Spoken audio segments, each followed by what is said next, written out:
Então, a mensagem principal do teorema da função inversa, que hoje vamos dar na versão curta, é se a função f, definida num subconjunto de Rn, tiver derivada invertível, podemos dizer que a função é localmente invertível. Portanto, vamos exatamente tentar resolver o problema de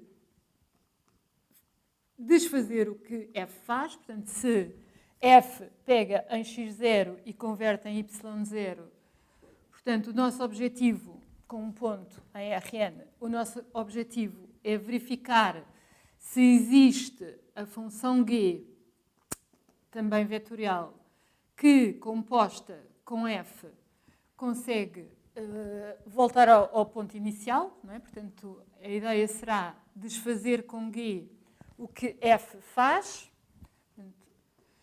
E a versão curta vai-nos dizer exatamente em que condições é que esta função inversa, que podemos também denominar como f menos 1, existe. Na versão longa, iremos medir exatamente o tamanho da vizinhança em que tal acontece.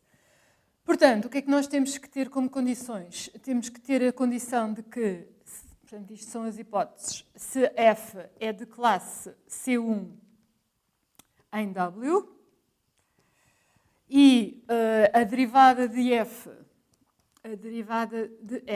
em x0 ponto de W for invertível, portanto, aqui temos as condições principais para a existência diversa. Portanto, se conseguirmos garantir isto, então existe uma função, existe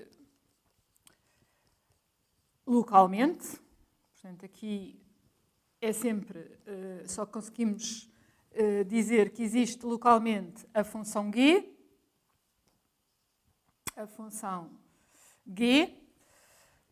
que desfaz, tal que g após f, se aplicarmos a um ponto x0, devolve x0, digamos assim.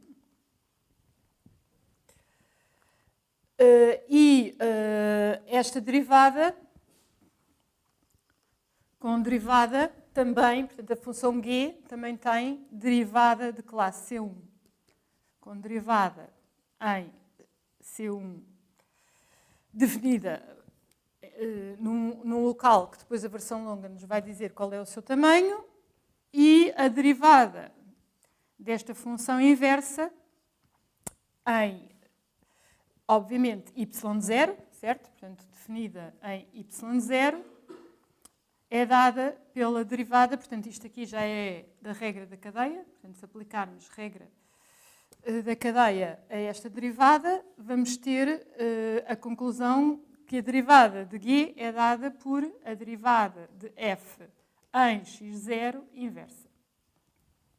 Tentando aplicar o teorema a esta função definida em R2, portanto, a nossa função f é uma função definida em todo o R2, uma vez que as funções coordenadas cosseno x mais y e x² menos y² estão ambas definidas em R2 e toma valores em R2. Portanto, para estudar a invertibilidade desta função em pontos de R2, temos que verificar em que pontos é que a derivada está inversa. Portanto, começamos por construir a matriz, duas linhas, duas colunas, que tem que ser invertível, não é? Portanto, derivando em x o cosseno, vamos ficar com menos seno de x mais y e 2x na primeira coluna. Derivando em y, vamos continuar a ter o menos seno de x mais y, e a segunda função coordenada derivada em y fica menos 2y. Portanto, esta matriz 2 por 2 invertível, se e só se usamos o critério mais simples para a invertibilidade, que é o determinante não ser zero. Portanto, temos que garantir que o determinante deste df em xy é diferente de zero. Que é equivalente, se fizermos as contas e pondo o 2 e o seno de x mais y em evidência, certo? Portanto, vamos ter menos com menos dá mais 2 vezes o seno de xy. E agora vamos ter outra vez mais seno de xy, mais 2 vezes seno de xy, só que agora multiplicado por x, portanto, agora podemos pôr y mais x. Portanto, isto é exatamente a expressão que nós temos que garantir que não se anula. Ora, isto é equivalente a termos o argumento do seno diferente de portanto, x mais y tem que ser diferente dos múltiplos π's, os múltiplos inteiros de π, portanto, com k inteiro, e y diferente, portanto, isto é as duas condições que temos que ter para a invertibilidade, e y diferente de menos x.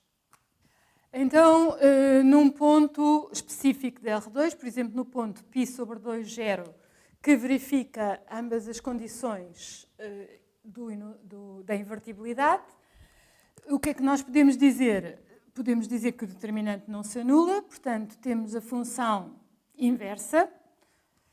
Além disso, a derivada da função inversa, que podemos escrever como g ou como f menos 1, em y0, portanto, se este é o ponto x0, o valor que f tem em π sobre 2, 0, é o ponto na vizinhança do qual vamos garantir invertibilidade, portanto, colocando no cosseno de π sobre 2 mais 0, vamos ficar com o cosseno de π sobre 2, que é 0, na primeira coordenada, e substituindo π sobre 2 em x ao quadrado, ficamos com π quadrado sobre 4, menos 0. Portanto, neste ponto, temos a inversa, portanto, a função g existe localmente e tem uma derivada também de classe C1, que aliás pode escrever agora representada pela matriz 2 por 2, como sendo a matriz inversa desta matriz, portanto é a matriz inversa da matriz derivada avaliada no ponto π sobre 2, 0. Portanto, se calhar podemos já avaliá-la, não é? Portanto, vamos ficar com menos seno de π sobre 2 mais 0, que dá menos 1. Portanto, vamos já fazer a inversão. Desculpem, estamos já a fazer a avaliação, depois ainda temos que fazer a inversão. Portanto, aqui ficamos com menos 1, depois fica o 2 a multiplicar por π sobre 2, que fica π. Aqui volta a ficar menos 1, e aqui fica menos 2 vezes 0, que é 0. Portanto, agora invertendo a matriz 2 por 2, que aqui está, portanto, fica 1 sobre o determinante, escrevemos 1 sobre π, que é o valor do determinante, que é este vezes este, menos este vezes este. Trocamos as entradas que estão na diagonal, portanto, o 0 com o menos 1, e os sinais destas entradas, portanto, fica assim. Ou ainda simplificando, podemos meter o 1 sobre π para dentro da matriz, portanto, fica 0, π menos 1, aqui fica menos 1, e aqui fica menos π menos 1.